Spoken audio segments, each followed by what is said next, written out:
Chapitre 1er. Le docteur Shephard prend son premier déjeuner. Madame Ferrare mourut dans la nuit du 16 au 17 septembre, un jeudi. On m'envoya chercher le vendredi 17, vers 8 heures du matin. Mais il n'y avait plus rien à faire, et la mort remontait à plusieurs heures.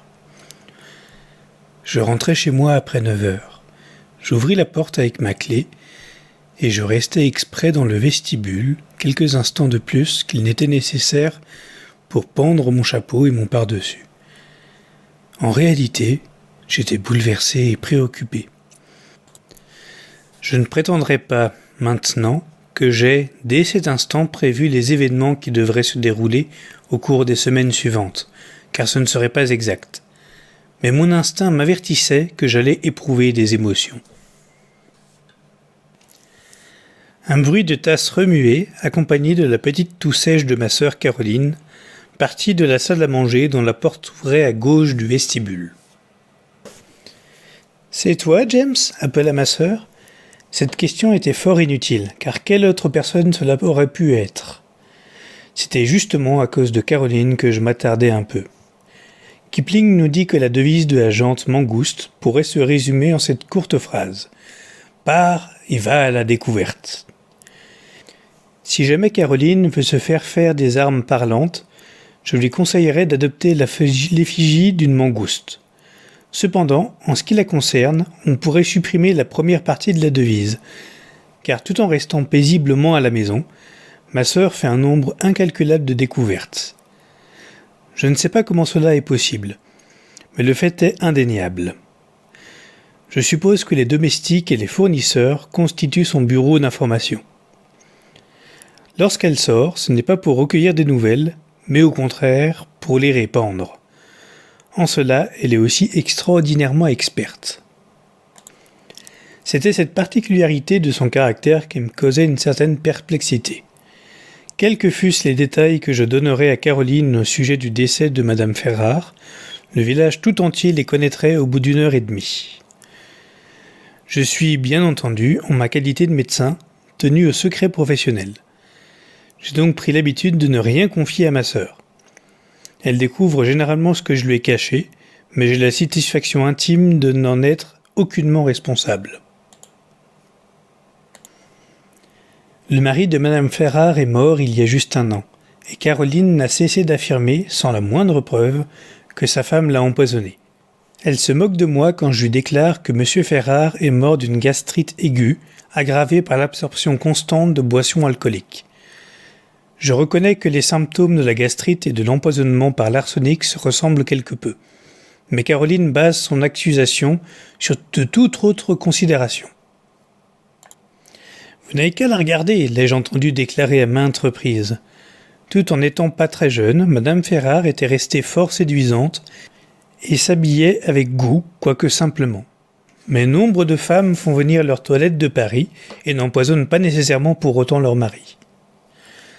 Tandis que je m'attardais dans le vestibule, en pensant à toutes ces choses, la voix de Caroline s'éleva de nouveau, un peu plus sèche que la première fois. « Que fais-tu, James ? Pourquoi ne viens-tu pas déjeuner ?»« J'arrive, ma chère, j'arrive. » Je suspendais mon pardessus. « Tu aurais eu le temps d'en suspendre une 12 depuis que tu es rentré. » C'était fort exact. Je pénétrai dans la salle à manger, effleurai comme à l'ordinaire la joue de Caroline, et m'assis devant les œufs au jambon, un peu froid.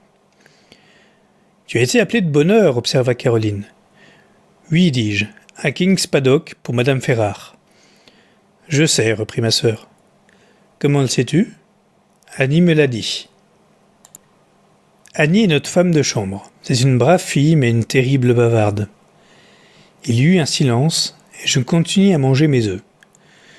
Le nez long et mince de Caroline frémissait légèrement et à son extrémité, ce qui indique toujours qu'elle est agitée par la curiosité.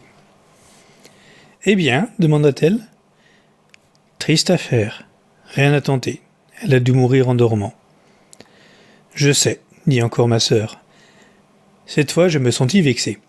« Tu ne peux pas savoir, » déclarai-je. « J'ignorais tout moi-même avant d'arriver là-bas et je n'ai soufflé mot à personne de ce que j'ai constaté. Si Annie est au courant, elle a le don de double vue. » Ce n'est pas Annie qui me l'a appris, c'est le laitier qui le tenait de la cuisinière de Madame Ferrare. Ainsi que je l'ai déclaré, Caroline n'a pas besoin de se déplacer pour connaître les nouvelles qui viennent à elle tout naturellement. De quoi est-elle morte? Arrêt du cœur? Le laitier ne l'a pas dit? Demandai-je ironiquement. Mais le sarcasme fit long feu, et Caroline ne le comprit pas. Il ne savait pas, déclara-t-elle. En somme, il était évident qu'elle apprendrait tôt ou tard la vérité. Autant que ce fut par moi. Elle est morte pour avoir pris une dose trop forte de Véronal. Elle souffrait d'insomnie depuis quelque temps et a dû se tromper. « Allons donc !» s'exclama Caroline. « Elle s'est suicidée. » N'avez-vous jamais constaté que lorsque vous nourrissez une conviction dont vous ne désirez pas parler, vous la niez furieusement si elle est exprimée par une autre personne? Je m'écriai avec indignation. « Tu es toujours la même. Pourquoi Madame Ferrare se serait-elle suicidée? Veuve, encore jeune, très riche, avec une bonne santé et pouvant jouir de l'existence. C'est absurde. » Pas du tout.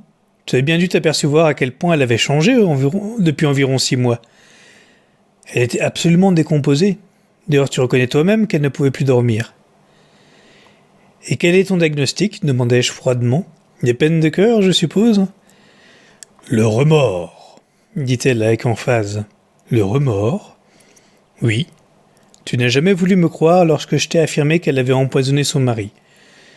J'en suis plus convaincu que jamais à présent. » Je le trouve illogique, observai-je. Si une femme possède assez de sang-froid pour commettre un assassinat, elle est évidemment capable d'en retirer les avantages sans éprouver de repentir.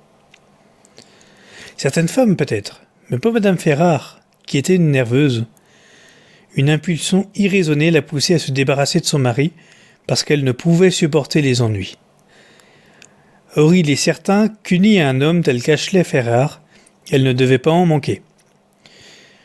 J'acquisais. Mais depuis, le remords l'a hantée, et je ne peux m'empêcher de la plaindre. Je ne crois pas que Caroline ait jamais songé à plaindre Madame Ferrare de son vivant. Mais maintenant que celle-ci se trouvait dans un endroit où elle ne pourrait plus, du moins je suppose, porter des robes ayant le chic parisien, ma sœur était disposée à la pitié. Je déclarai avec fermeté que ces idées étaient ridicules, et je fus d'autant plus affirmatif que j'avais, à part moi, la même opinion qu'elle.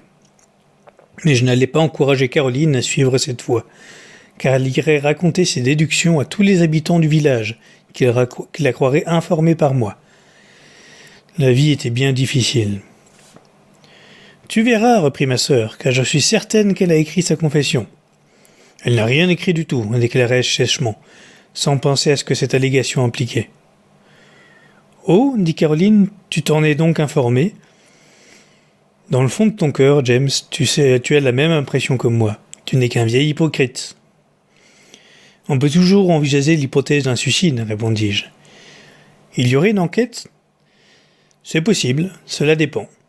Si je déclare avoir la conviction que la dose de Véronal a été absorbée accidentellement, l'enquête pourra être évitée. »« As-tu cette conviction ? demanda finement ma sœur.